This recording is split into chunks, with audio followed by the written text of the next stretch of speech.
Dá aí, deixa eu arrumar esse vídeo. É seu esse? O que é isso ali? Fala o que é. Bolinha. Bolinha. A Justiça de Brasília condenou o consumidor a pagar R$ 9 mil pelo abuso do direito de reclamar. Olha, o Nicolas ganhou um saco.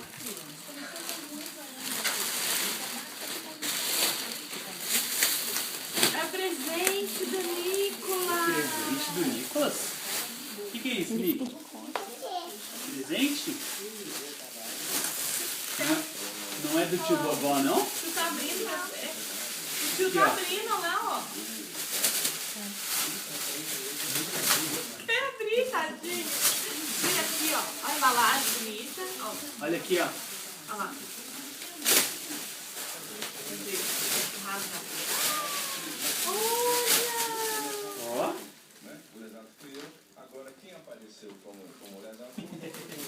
Aí, filho, ó, que a tia Cris escreveu, ó. Nick, te amo, meu pimpolho lindo. Tia Cris. Que bonitinho. O que é isso aqui? É a toca. Uma toca? Ó, ó. É uma toca?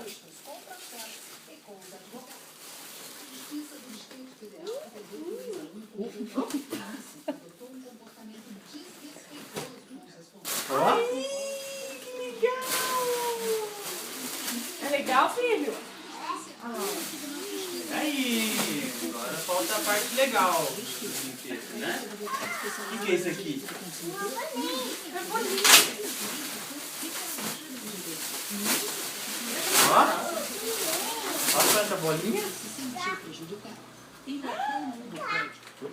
Sacanagem. Lacrado? Pega qualquer coisa. Nick, você é minha vida. Divirta-se. Que bonitinho. Manda um tchau aqui, Nicolas. Dá tchau pra tia Kiki. Manda beijo pra tia. Ah, manda beijo. Fala, obrigado. Ah, Deus abençoe.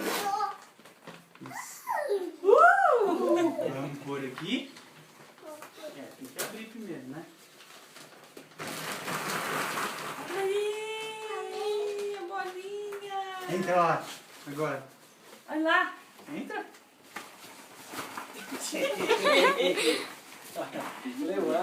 Olha a mancada, velho. Legal?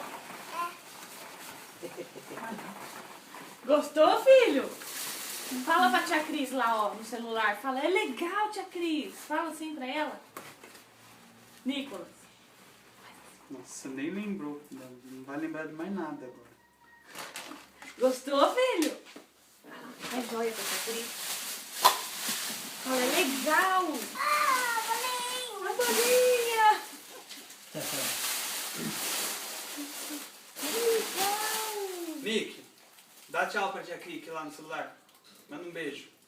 Fala, Deus abençoe. Pronto.